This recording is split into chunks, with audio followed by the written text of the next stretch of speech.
Vamos conversar sobre direito. Olha, a Ângela Vidal da Silva Martins é mestre e doutora em filosofia do direito e vai falar com a gente sobre o exercício do direito aqui no nosso país. Tudo bem? Boa noite. Boa Seja noite, Paulo. bem-vinda ao nosso programa, viu? Prazer recebê-la. Ângela, como que a gente pode classificar hoje o direito aqui no nosso país? Nós já estamos num nível de excelência considerado bom, ótimo ou regular? Olha, acho que muito pelo contrário. Acho que a gente tem regredido, né? É Ou seja, o direito deveria respeitar a forma, né, da sua própria forma e o seu próprio conteúdo. Ultimamente, a gente tem vivido, de fato, uma ruptura, né, da forma do direito, ou seja, um desrespeito à Constituição, por exemplo, né, um desrespeito às leis e, ao mesmo tempo, um desrespeito ao conteúdo próprio da natureza humana. Então, a gente deveria, de fato, começar a lutar de novo, né, nesses dois caminhos, né, para conseguir efetivamente um Estado democrático de direito, que é a base da nossa proposta constitucional. Não? Aliás, se fala muito nessa questão dos direitos humanos também, se fala também questão dos direitos aos bandidos, direitos às pessoas mais necessitadas. Que nível que nós estamos, assim, você que já observou isso, essa característica na nossa sociedade, nós estamos num nível aceitável, principalmente na questão dos direitos humanos aqui no país? A gente deveria primeiro entender o que é direito e o que é humano. Tá. Muitas vezes a gente, por um déficit de conhecimento até antropológico, a gente não entende o que é o ser humano, né? Ou seja, e a gente não... O que é o direito? O direito procura dar a cada um o que é devido. O que é devido ao ser humano? Se eu não desconheço o que é devido ao ser humano, dificilmente eu vou dar em plenitude o que ele necessitaria. Então, falta uma base teórica, ética, para efetivamente providenciar para o ser humano o que ele necessitaria. Então, muitas vezes a gente banaliza os direitos humanos, não é? E em vez de ofertar, por exemplo, a gente vê mesmo no mundo, ou seja, os refugiados, etc. Às vezes a gente tem menos preocupação com as pessoas que têm um efetivo sofrimento, está preocupado com os animais, está preocupado com... Não é? Então, esse é um grande problema, né? De estudar o que é necessário para o ser humano para efetivamente poder entregar a ele através do direito que lhe é devido. Acho que a gente tem uma banalização, uma discussão às vezes de direitos minoritários e o que seria essencial para o ser humano falta, não é? Nós vemos, inclusive, um caso recente agora, a questão do goleiro Bruno, que já está nas ruas. Né? A gente vê, por exemplo, que as leis, muitas vezes, elas não têm um trato mais adequado com relação aos crimes que são cometidos.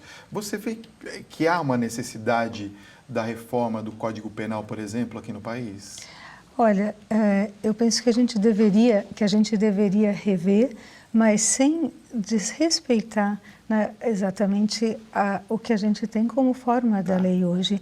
Hoje a gente, às vezes, quer passar por cima de um estudo já sedimentado para inovar sem respeitar, de fato, né, o ser humano. O que nós já temos, na verdade. E sem respeitar a forma da lei que protege, de fato, a liberdade do ser humano, né? Então, muitas vezes a gente poderia inovar um Código Penal. De fato, há necessidade de algumas reformulações, vamos dizer, né? Mas, de qualquer forma, não isso passar por cima da forma da lei, por exemplo, para prender uma pessoa sem ela ter tido a gente chama due process of law, né? Ou seja, um devido processo, né? Ou passar por cima de, por exemplo, uma segunda instância, né? E já declarar uma pessoa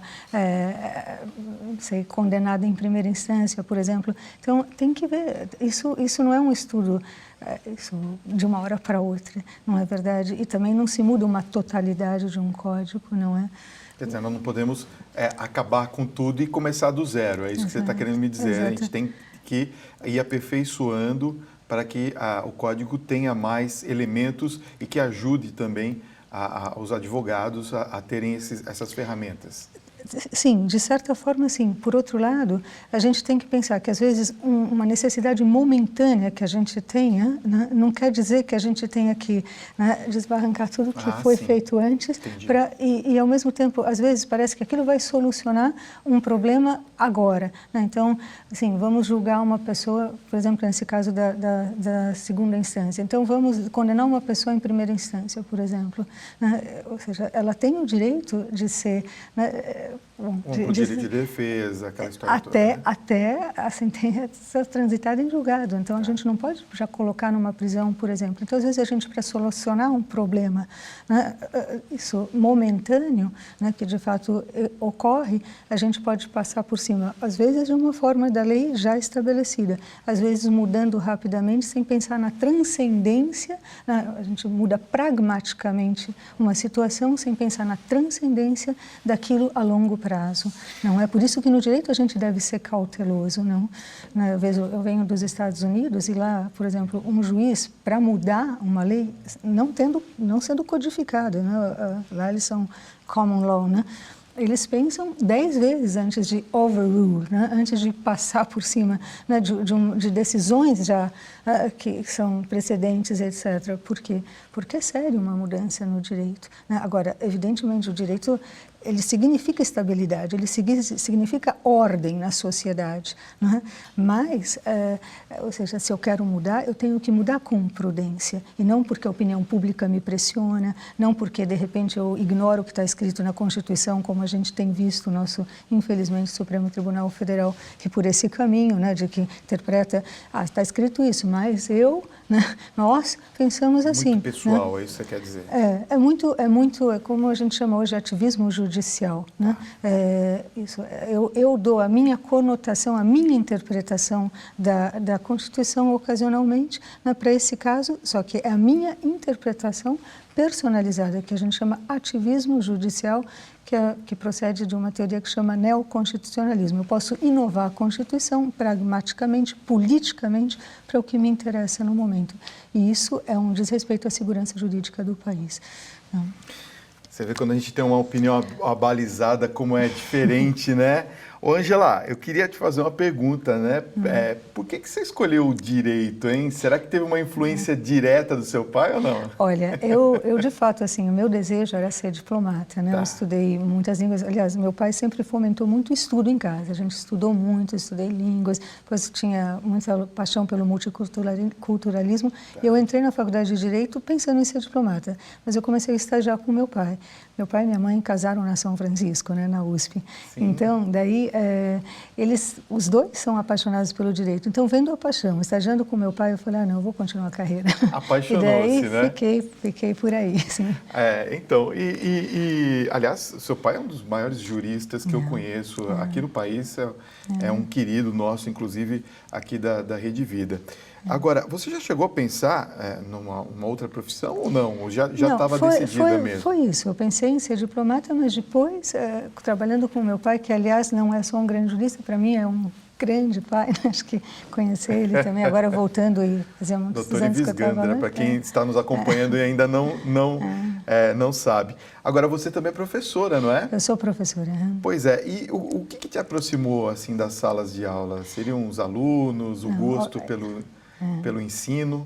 Olha, realmente eu acho que a minha vocação é a academia, né? O que eu sou apaixonada mesmo é por dar aulas. Por dar aulas. Também eu sempre penso o papel que os professores tiveram na minha própria vida, né? Assim, ou seja, a orientação de um professor que estudava, que era coerente, que era, né, como pessoa, isso me influenciou muito, né, também nas minhas opções profissionais e tal.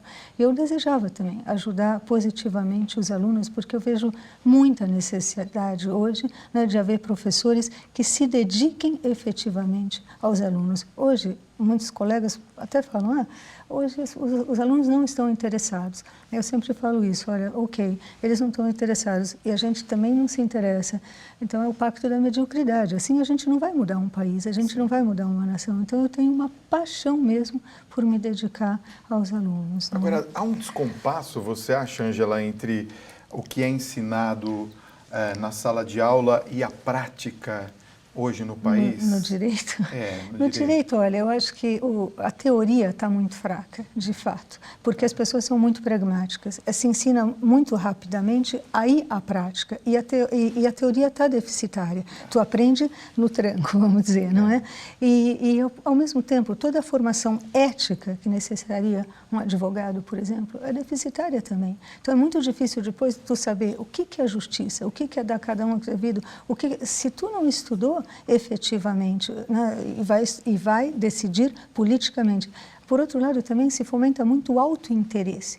O que eu vou ganhar através do direito? Quando a justiça é a alteridade, ou seja, eu tenho que pensar o que eu devo ao outro, o que é devido ao outro. Então, com autointeresse, é por isso que depois as pessoas têm medo dos advogados, né? Porque pensam, olha, ele vai querer ganhar dinheiro, né? E um advogado está para servir a justiça e trazer à sociedade, né, essa justiça social também. Né? Por falar nisso, nós já falamos aqui da questão da Constituição, o direito e etc. Eu queria falar um pouquinho também sobre essa questão, ainda nessa análise entre a sala de aula e a vida real de fato do advogado. Nós vemos essas constantes notícias e parece que não para, parece que aumenta essa questão da corrupção no nosso país. Ela desanima ou ela motiva o advogado hoje, na sua opinião? Sabe que essa pergunta muitas pessoas me fazem, até porque eu sou muito otimista, né? Eu acredito que a gente pode mudar o país, que a gente pode mudar através de cada pessoa. Eu não acredito que a gente pode mudar uma estrutura de uma vez, mas a gente pode mudar cada pessoa, né? Eu acho que a gente não pode se desanimar. Eu vejo colegas muito desanimados e muitas vezes até optam pelo mais fácil, justo porque não veem saída para a corrupção, não é? E não, eu acho que a gente tem que mudar um jogo desde não pagar uma coisa, sei lá, uma carta de motorista, sei lá, né? Não ajudar nada que seja um pequeno ato, né, que favoreça algo corrupto, não é? A gente tem que ser exemplar nisso, eu penso, um advogado. E por outro lado, apostar nos estudantes. A gente não pode subestimar o desejo, né, eu tenho dado também aula em escola de juízes, etc. Não é? É impressionante ver que, no fundo, a pessoa tem um ideal de justiça. Agora, se a gente não alimenta esse ideal, evidentemente, eles vão querer, muitas vezes, até prestar concursos públicos para poder ter estabilidade, não para servir o país, né? Então, eu penso que a saída hoje é a educação. A Alemanha, a gente vê no pós-guerra, se levantou pela educação. A Coreia do Sul se levantou pela educação. Sim. E às vezes a gente, aqui no país, não é a prioridade a educação. Então, entre todas essas reformas que a gente pretende tomar, né, para o país, trabalhista, né, previdenciária, política, tem que estar a reforma da educação, não é? Estruturar melhor a nossa educação. Né? Até porque as pessoas também, elas acham que os atos de corrupção são aqueles máximos que a gente vê bilhões, mas na verdade começa às vezes na coisa pequenininha, exato. Comprar um CD pirata, exato. Né, alguma coisinha que é do dia a dia mesmo. Olha, eu queria fazer uma pergunta para você. Você falou a respeito da sua experiência e a sua formação também feita no exterior. Eu queria perguntar para você uma coisa básica, assim, há muita diferença no exercício do direito no Brasil e em relação ao exterior? Olha, eu tive mais experiência nos Estados Unidos e na Inglaterra, e mais nos Estados Unidos. Não? Nos Estados Unidos, uma coisa que me chamava a atenção, primeiro, é o sentido de responsabilidade que os alunos têm. Né? É uma responsabilidade já vinda de família. Eu tenho que me plantar, eu muitas vezes vou ter que pagar os meus estudos. Então, existe uma seriedade no estudo muito forte. Né? E existe também um respeito a regras muito forte, uma compliance, que aqui a gente tem que fomentar o tempo inteiro a compliance, né? O respeito a regras. E lá é uma coisa muito mais natural, né, de respeitar regras, né, e por outro lado, por um lado isso, né, por outro lado, eu via, não sei, me parece também, né, que eles têm um conceito de cidadania mais forte, que já é fomentada desde as escolas. Eu vou fazer a minha nação. Não é? Eu lembro o discurso do Obama, por exemplo, não, desde Abraham Lincoln, se a gente pensar, né? Bom, o que tu vai fazer? O que o governo vai fazer pelo teu país? Não. O que tu vai fazer pelo teu país? Não? Então, isso faz muita diferença em relação ao direito também, né?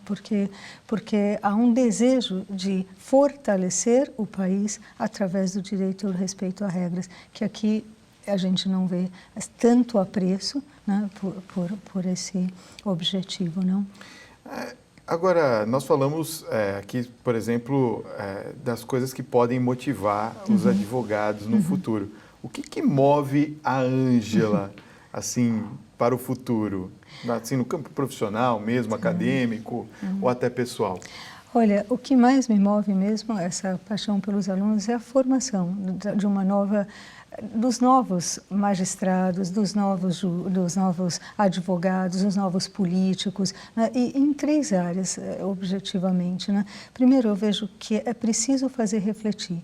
Então, eu tenho toda uma proposta, eu trabalho com antropologia filosófica, né? Que é pensar o que é o homem no direito, né? O que é o homem, o que é a sociedade, né? O que é a política, o que é... Para que as pessoas, isso como na anatomia, como um médico conhece a anatomia, né? Um estudante de direito, por exemplo, deve conhecer a antropologia. O que é o homem, é o que eu vou servir, né? E a partir daí, refletir sobre a profissão. Então, meu primeiro desejo é fazer que os jovens reflitam mais, racionalmente, né? A segunda coisa, ajudar que eles se relacionem melhor. Eu acho que um professor também ajuda muito nesse sentido. Hoje eu vejo uma sociedade com tantos meios de comunicação e que nunca se comunicou tão mal, né? Há um déficit relacional muito forte entre os alunos, né? E lá nos Estados Unidos a gente brincava, não é Facebook, é fake book, né? As pessoas têm uma mentira existencial, né? Vivem de uma aparência, depois não têm coragem de conversar com uma pessoa cara a cara, conversa, né, virtualmente, não é? E ao mesmo tempo até uma relação que seria mais profunda, né? Descobrir uma relação de amor de verdade, né? Não sei, ter um relacionamento, um namoro em que a pessoa cresce, as pessoas estão despreparadas para isso. E eu acho que eu tenho muito desejo de ajudar a juventude a viver sua racionalidade, a viver bem a sua relacionalidade, a descobrir um verdadeiro amor, né? Assim, e realmente ser fiel, como eu vi meus pais serem fiéis, que eu acho isso maravilhoso, e eles começaram na faculdade de Direito, né? Eu vejo hoje, né, que, não sei, até hoje se amam e são fiéis, e eu vejo o que isso significou para a minha vida também, e gostaria que muitos estudantes de Direito pudessem um dia, né, também dar essa alegria para os seus próprios filhos, de certa forma, né? E por fim, isso, que servissem de fato à sociedade, né? Que dessem um retorno para a sociedade a partir, né, do que aprenderam. E vivessem bem sua liberdade. Eu acho que hoje o conceito de liberdade, ele passou a ser uma liberdade absoluta, um livre-arbítrio, né? E eu acho que a verdadeira liberdade do ser humano leva também a pensar na sua própria responsabilidade. Então, se eu conseguisse despertar, né, essa intelectualidade, essa relacionalidade, esse bom uso da liberdade, né, e despertar para um verdadeiro amor, olha, eu estou realizada na vida. Sabe que eu vou comentar um negócio com você aqui, Ângela, que eu vi essa semana, assim, um apequenamento, não sei nem se essa é a palavra correta, mas eu acredito que seja, de direitos de certos setores da sociedade. Porque a gente vê, por exemplo, muitas áreas em que um simples comentário, às vezes, não maldoso, mas um simples comentário pode se tornar, de fato, um problemão para aquela pessoa. Quer dizer, ela pode infringir a lei sem saber, né? Porque foi criada uma lei ou foi desenvolvido alguma coisa que visava proteger uma determinada parte da sociedade, né? Que se sente agredida, que se sente minimizada, enfim, que se sente ultrajada e, ao mesmo tempo, se esquece, por exemplo, dos direitos daqueles que têm essa característica que você está citando sobre a família, por exemplo. Eu queria te fazer uma pergunta em cima disso. Como que você vê assim, a importância das instituições? Como, por exemplo, nós somos uma televisão que tem uma confessionalidade na Igreja Católica, então no cristianismo. Como que você vê a importância disso nas questões éticas, morais, com relação à influência na sociedade hoje? Você acha que está sendo benéfico essa influência hoje? Eu acho que poderia ser mais livre e, portanto, mais benéfico. Eu até, como falamos em inglês, né, highly recommend, eu recomendo profundamente um artigo que saiu no Estadão essa semana, que o meu pai escreveu, já que tu tocou no nome dele, que chama Sou Politicamente Incorreto, né, que fala exatamente sobre isso. Ou seja, as instituições, elas sustentam um país de fato, e a instituição da família é a célula máter da sociedade, evidentemente.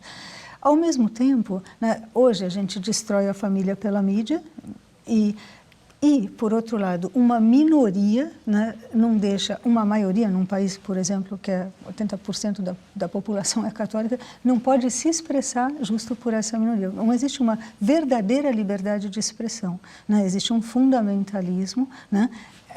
Um fundamentalismo anticristão, né, que a gente percebe. Agora, eu penso que a gente não pode se calar, né, e a gente tem que exercer a nossa liberdade de expressão e a nossa liberdade religiosa, que é uma liberdade fundamental do ser humano de se relacionar com o seu Criador. Isso é direito natural, não é? E então a gente não pode ninguém pode ser barrado de fazer o bem. Ninguém, isso é liberdade também. Então, se eu quero ter uma família forte, eu não posso ser barrado nisso, eu tenho que ter até orgulho. Né? Agora, é preciso defender as instituições e é preciso não se calar também e não se inibir. Agora, sempre com respeito ao outro. Né? Eu acho que a gente é desrespeitado, mas a gente não vai desrespeitar por isso. Agora, a gente vai afirmar no que a gente crê, porque isso não é ruim. Eu penso que a gente deve falar e falar alto, porque todos têm direito a se expressar enquanto a gente está, né, fortalecendo o bem. Né? Só poderia barrar um direito à religiosidade se isso fosse pernicioso para a sociedade, uma seita que organiza suicídios coletivos. Isso sim, porque isso não é moralidade pública, não é? Agora, enquanto tu está fazendo bem e cumprindo algo que é da tua própria lei natural, né, se relacionar com o seu Criador, por que não, né? Então, eu penso que a gente não pode se inibir diante de um falso laicismo, né, que é, de fato, fundamentalista. Né? Então, entender o que é um Estado laico, que é diferente de um Estado laicista, né, que relega a religião à sua, né, ou seja, à sua própria consciência. Todo mundo tem direito a manifestar, né, o seu próprio amor a Deus. Né? Parece-me que esse direito ficou um pouco restringido com essas ideologias, não é? Exato, exato. E a ideologia, às vezes, ela se faz forte porque ela é vazia, de fato. Hannah Arendt, que é uma filósofa, né, que escreveu sobre as origens do totalitarismo na Alemanha, na Rússia, ela falava isso, ela falava a ideologia, ela é o regime da mentira institucionalizada, em primeiro lugar, mas é a mentira massificada, né, e a partir de slogans. Eu começo a dizer, formar um slogan, vou à lua, sei lá, o que eu quiser, né? Eu faço um slogan e as pessoas aprendem aquele slogan e começam, sou contra isso, sou contra aquilo. Agora, pergunta às vezes, por que tu é contra? A pessoa não sabe nem dizer por quê.